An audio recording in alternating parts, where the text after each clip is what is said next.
I'll never forget the message I got from a guy named Steven last year. He was sitting in a Manila coffee shop trying to figure out how he just lost $47,000 in 6 months. Not to a scammer he met online, not to some obvious catfish, but to his fiancée, a woman he genuinely loved, and who, in many ways, genuinely loved him back, and that's what made it so complicated. Look, I know plenty of guys in amazing international relationships. My own friend married a woman from Cebu 5 years ago, and they're living their best life in Arizona with 2 kids. This isn't about saying all foreign women are dangerous or that international love is a scam. It's not, but I also know guys who've been absolutely destroyed. And here's what nobody talks about. Most of these situations aren't black and white. They're not evil villains and innocent victims. They're cultural misunderstandings, different expectations about money and family, and sometimes, yes, people who see opportunity and take advantage. In this video, I'm breaking down 7 patterns I've seen that lead to wealthy or comfortable men losing serious money in international relationships. Some of these are cultural differences you need to understand, some are manipulation tactics, and some are just bad decisions both people made together.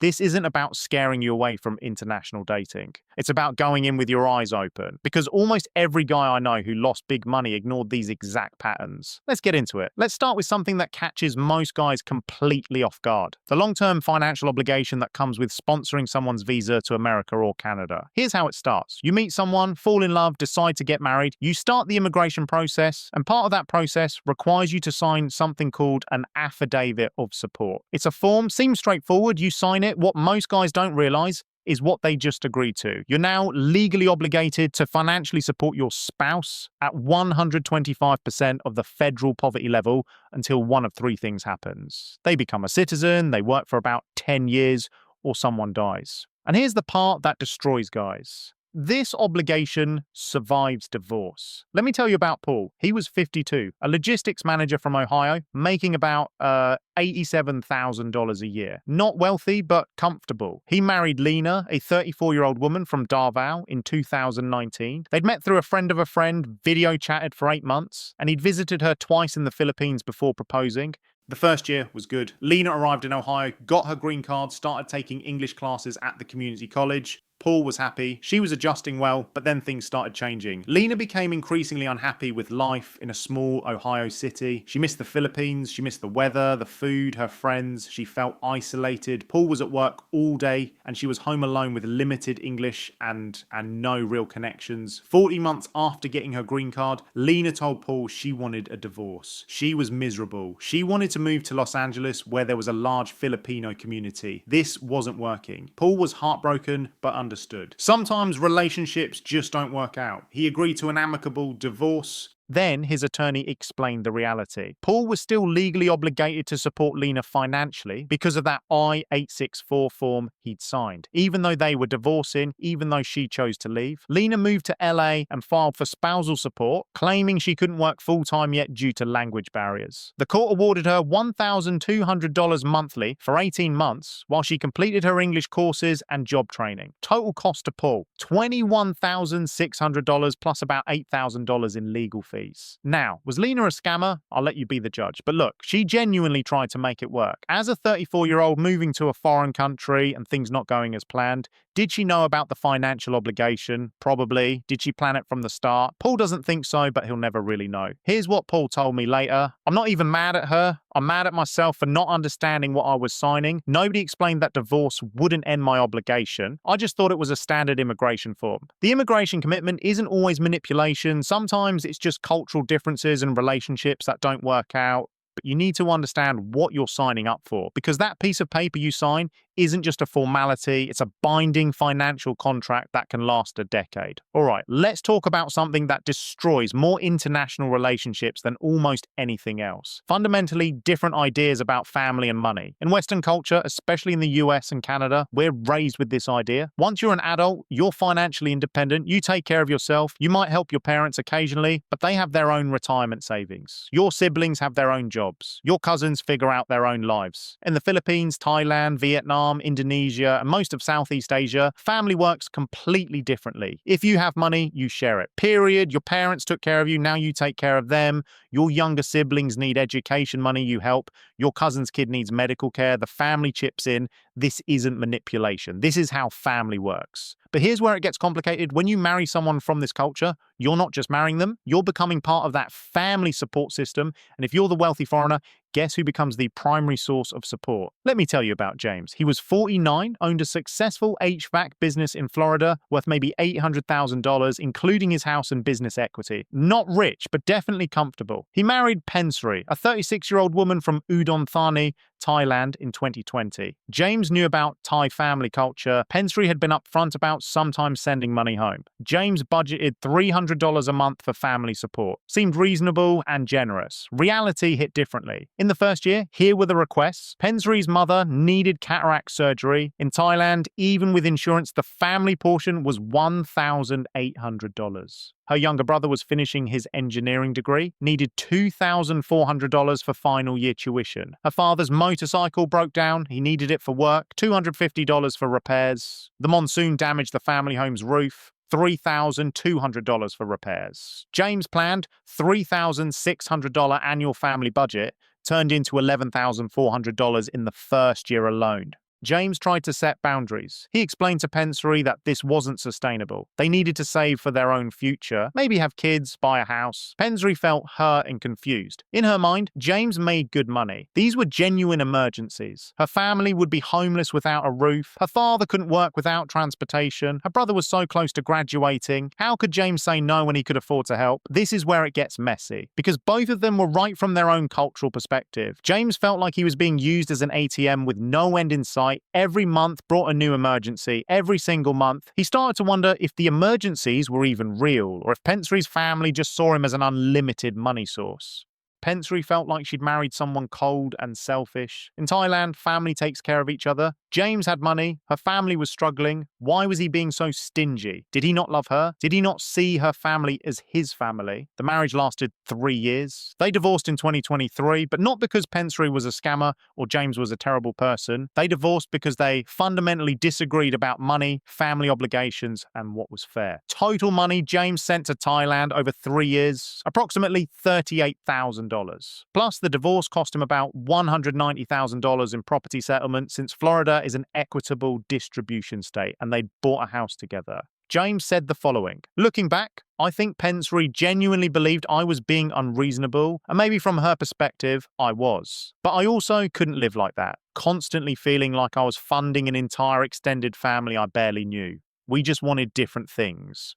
The family money pattern isn't always a scam. Sometimes it's just culture clash. But you need to have explicit, detailed conversations about expectations before marriage. How much, how often, under what circumstances, what's an emergency versus a nice to have. Because if you don't set clear boundaries from day one, you'll either drain your savings or destroy your relationship, usually both. All right, this next one is something that appeals to almost every guy dreaming of retirement in paradise. Buying property in a beautiful location, a beach house, a mountain villa, a tropical retirement home. But here's what the retire cheap in Southeast Asia videos don't tell you. Land ownership laws in most of these countries are specifically designed to prevent foreigners from owning property. Philippines, foreigners cannot own land. You can own the building, but not the land it sits on. Thailand, same restriction. Vietnam, foreigners can own condos in certain circumstances, but not land. Indonesia, extremely limited foreign ownership. So what do people do? They put the property in their girlfriend's or wife's name. We're in love. We're getting married. What's mine is yours. You can trust me. And then the relationship ends. When things end, whoever legally owns the property keeps it. That's just how it goes. If you can't legally own property in a country, maybe don't buy property there. If you do anyway, accept that you might lose everything if the relationship ends. If you're not willing to accept that risk, don't take it. Real love doesn't require you to put six-figure assets in someone else's name. If your partner truly loves you, they'll understand your hesitation and work with you to find better solutions. Let's talk about something that sounds completely legitimate at first. This pattern is very similar and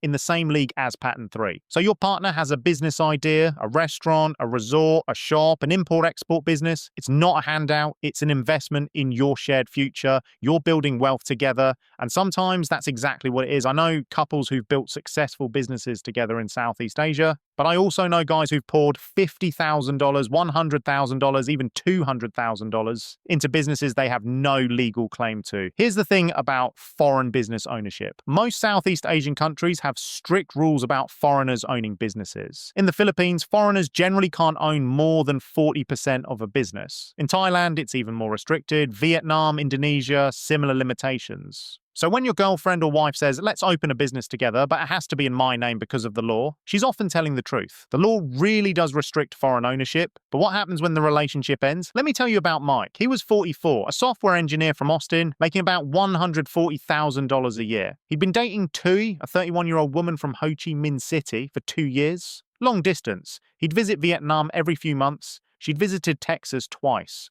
Tui was smart, entrepreneurial, ambitious. She managed a small coffee shop in District 1 and had dreams of opening her own place. She had business plans, location ideas, realistic projections. This wasn't some fantasy. This was a woman who understood business. Mike was impressed. When they started talking marriage, he suggested they become business partners. He'd provide $60,000 in startup capital, she'd handle operations, they'd split profits, reinvest, eventually open multiple locations. Mike transferred the money to Tui's Vietnamese bank account. She immediately started looking for locations, negotiating leases, hiring contractors. The first year, Mike visited Vietnam 4 times. The coffee shop was coming together. Tui sent him photos, receipts, progress updates. He saw his money being spent exactly as discussed. Year 2, the coffee shop opened. It was beautiful, modern, in a great location. Tui was running it full-time. Revenue was good, not amazing yet, but growing steadily. But then the relationship started having problems. Tui wanted Mike to move to Vietnam permanently. Mike wanted Tui to move to Texas. Neither wanted to compromise. The long-distance strain was too much.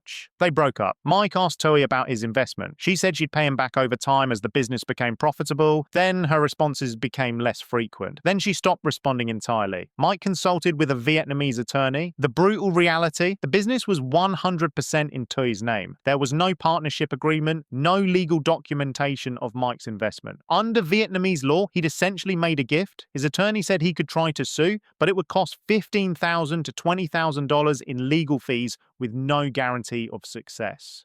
Fighting in Vietnamese courts as a foreign national was expensive and unpredictable. Mike walked away, total loss, $60,000. Now, here's where it gets complicated. I actually don't think Tui planned this from the start. I think she genuinely loved Mike. I think she genuinely intended to build a business together. But when the relationship ended, she had a successful coffee shop in her name, and Mike had nothing. Was it fair? No. Was it illegal? Also, no. Here's what Mike told me. The worst part is I'll never know if she meant to screw me over from the beginning or if she just took advantage of the situation when it presented itself. Either way, I lost $60,000 because I trusted someone and didn't protect myself legally. The business dream pattern is tricky because it's not always a scam. Sometimes it's a legitimate business idea that just didn't work out. Sometimes the relationship fails and one person keeps everything. Sometimes it's planned from the start. The lesson: never invest money in a foreign business you can't legally own. If local laws prevent you from ownership, don't invest. If you can't afford to lose the money completely,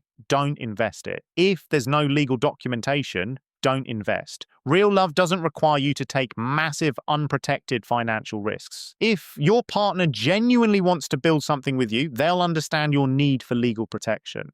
Now, this next one's particularly brutal because it exploits basic human compassion. Someone's parent or sibling has a medical emergency, time is critical, the bills are high, without immediate payments, someone might die or suffer. What are you supposed to do? Let someone's mother die when you have the money to help? Here's the thing, medical emergencies in Southeast Asia are real. Healthcare can be expensive, especially quality private care. Insurance is often limited. Families really do struggle with medical bills. This isn't always a scam. But sometimes the emergency is exaggerated, sometimes it's fabricated, and sometimes there's a real medical issue, but the costs are inflated 3-4 times what they actually are. Let me tell you about David. He was 53, owned a small construction company in California worth maybe $600,000, including business equity and his home. He'd been dating Mai, a 34-year-old woman from Hanoi, for about a year. They'd met when she was studying English in San Diego. 3 months before Mai was scheduled to return to Vietnam, she got a panicked call from her family. Her father had suffered a stroke. He needed immediate hospitalization in a private hospital in Hanoi. The cost, $8,500 for the first week of treatment. David didn't hesitate. He wired the money within hours. Mai flew back to Vietnam early to be with her father. She sent David updates, photos from the hospital, medical documents. Her father was recovering, but slowly. 2 weeks later, another bill. Physical therapy and continued medication. $3,200. David sent it. 6 weeks later, her younger sister needed emergency gallbladder surgery. Cost, $4,800. David sent it. Then, 3 months later, her mother needed dental surgery. $2,400. At this point, David had sent $19,900 in 4 months. He was starting to feel uncomfortable. He loved Mai, but this seemed like a lot of medical emergencies in a short time. Like a lot. He suggested that Mai's family look into Vietnamese health insurance for future issues. Mai became defensive. She said David was being cold and calculating when her family was suffering. Did he not care about her family? Did money matter more than people's health? David felt guilty. He sent the money, but his suspicions kept growing. He did something he felt terrible about. He hired a local investigator in Hanoi to verify the medical claims. What the investigator found was a mix of truth and exaggeration. Mai's father had suffered a stroke. That part was real, but he'd been treated at a public hospital, not an expensive private facility. The actual family cost was closer to $1,200, not $8,500. The sister's gallbladder surgery happened, but it was partially covered by her work insurance. The family's out-of-pocket expense was about $800, not $4,800. The mother's dental surgery was actually cosmetic dental work, not an emergency, and it cost about $600. Mai's family had paid maybe $2,600 total. David had sent $19,900. When David confronted Mai with the evidence, she initially denied everything. Then she got angry. She said the investigator was lying. Then she said Vietnamese medical billing was complicated and he didn't understand. Then she said he was being racist and not trusting her culture. Eventually, the truth came out. Mai's family was struggling financially. When David sent the first payment so easily, her father suggested asking for more than the actual cost. The extra money could help with other bills, home repairs, daily expenses. It wasn't really lying, they reasoned, because the medical events were real. They just inflated the costs. Mai knew what her family was doing. She didn't plan it, but she went along with it. And each time David sent money without questioning, it became easier to ask for more. The relationship ended. David lost $19,900 and a woman he genuinely loved. The medical emergency pattern is complicated because emergencies do happen. People do get sick, families do need help, but you can be compassionate without being naive. If someone asks for medical money, ask to see the bills. Real medical facilities provide itemized invoices. If they can't or won't provide documentation, that's a red flag. Offer to pay the hospital directly rather than sending cash. Legitimate medical expenses can be paid directly to the facility. And understand that in Southeast Asia, private hospital care is expensive, but public hospital care is often very affordable. If someone is insisting on private hospital treatment for non-critical care and expecting you to pay, ask why public care isn't an option. Compassion doesn't require blind trust. Real emergencies come with real documentation. All right, let's talk about something that doesn't feel like a trap at first. It feels generous. It feels like love, but it can drain your finances just as effectively as any scam. Lifestyle inflation trap. When you're dating someone from a country where the average salary is $300 to $500 a month and you're making $5,000 to $10,000 a month, there's a massive economic gap. You want to treat your partner well. You want to share your good fortune. That's natural. So you start paying for things, dinners, shopping, trips, a nicer apartment, a better phone, a scooter for transportation. You're not being taken advantage of. You're choosing to provide a better life for someone you love. But here's what happens. The lifestyle you create together becomes the expected baseline. And maintaining that lifestyle can cost you $1,000, $2,000, even $3,000 a month. Month after month, year after year. The lifestyle inflation trap isn't really a scam. It's what happens when generosity creates expectations that become financially unsustainable. There's a lot of story on this, but let's just move on to how to actually avoid this. To avoid this, you need to set realistic boundaries from the onset. Support your partner at a level you can maintain indefinitely, not just for the honeymoon phase, because whatever lifestyle you create, that becomes the new normal. And when you try to scale back, It feels like you're taking something away rather than just returning to reasonable levels. Real love doesn't require you to spend yourself into financial stress. If your partner truly loves you, they'll be happy with whatever reasonable level of support you can sustainably provide.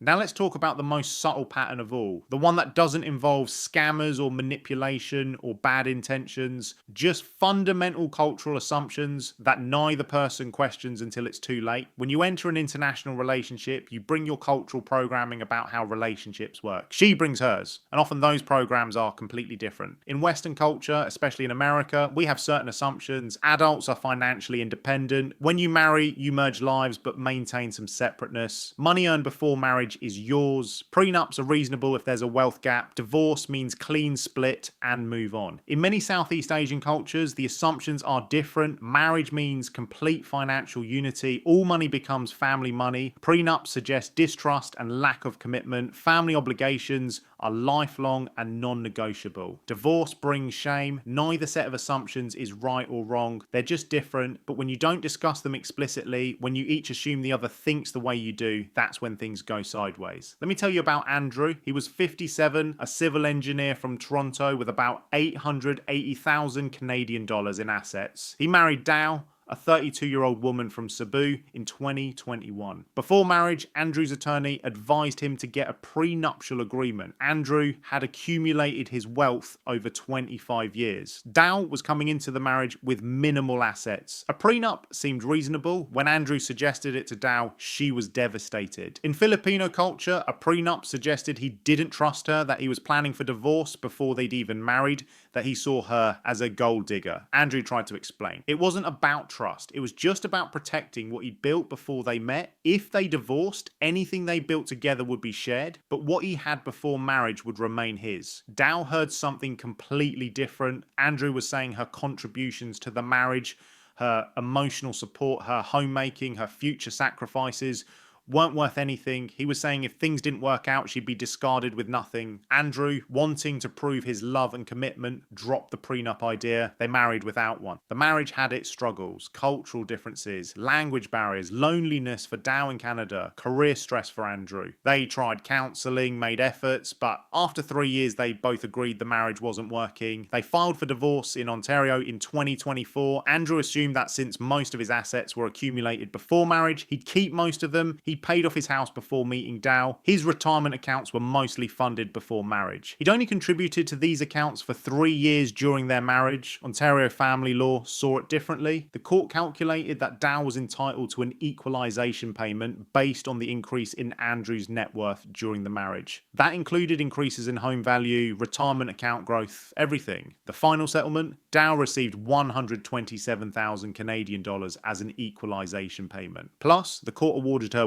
$1,800 monthly in spousal support for 18 months, recognising she'd left her job in the Philippines and would need time to resettle. Total cost, 159,400 Canadian dollars. Andrew was shocked. He'd worked for 25 years building that wealth. They'd been married 3 years. How was this fair? From Dow's perspective, she'd left her country, her family, her career to support Andrew's life in Canada. She'd maintained their home, learned a new language, tried to adapt to his culture. Why should she walk away with nothing after sacrificing 3 years? Both perspectives were valid from their own cultural framework. If you were in Andrew's place, you might say Dow was a gold digger. Or you might think what was mine before we met stays mine. But she thought what's ours is ours. Maybe neither mindset was wrong. I'll let you be the judge. The cultural assumptions pattern is the most common and least discussed. And sometimes it's not just about scammers or manipulators. It's about two people from different cultures with different assumptions about money, family, obligations, and fairness. The lesson? Have explicit, possibly uncomfortable conversations about money before marriage. Talk about family obligations. Talk about financial boundaries. Talk about what happens if things don't work out. Get everything in writing. And before I forget, prenups, I'll say that again, prenups.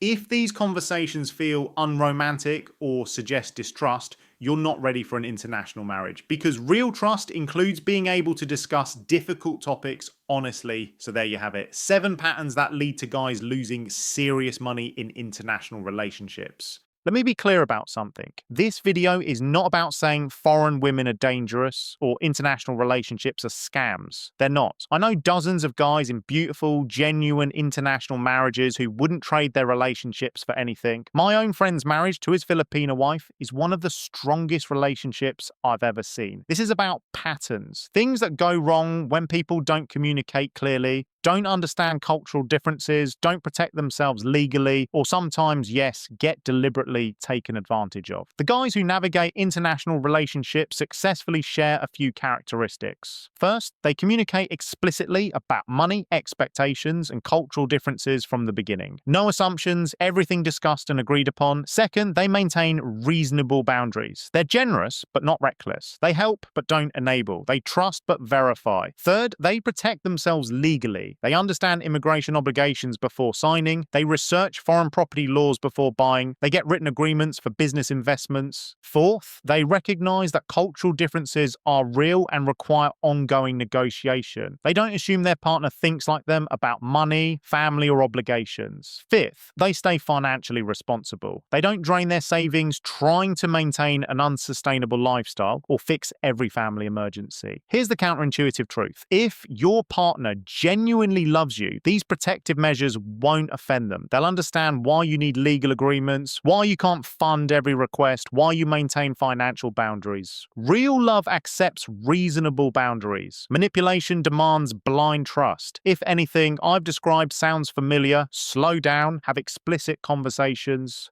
Consult with attorneys who specialize in international family law. Talk to other guys who've been through similar situations. Get perspective before making major financial commitments. The guys I told you about weren't stupid. They were lonely, optimistic, in love, and convinced their situation was different. And they all lost money they couldn't afford to lose. Don't become another story I tell in a future video. If this video helped you think about these issues differently, hit that like button and share it with anyone in or considering an international relationship. Subscribe for more content about the realities of international dating and expat life. Drop a comment below. Have you experienced any of these patterns? What shocked you most? What did I miss? Remember, international love can be absolutely beautiful and genuine, but you can love someone deeply and still protect yourself financially. Those two things aren't contradictory. Your future self will thank you for being smart today.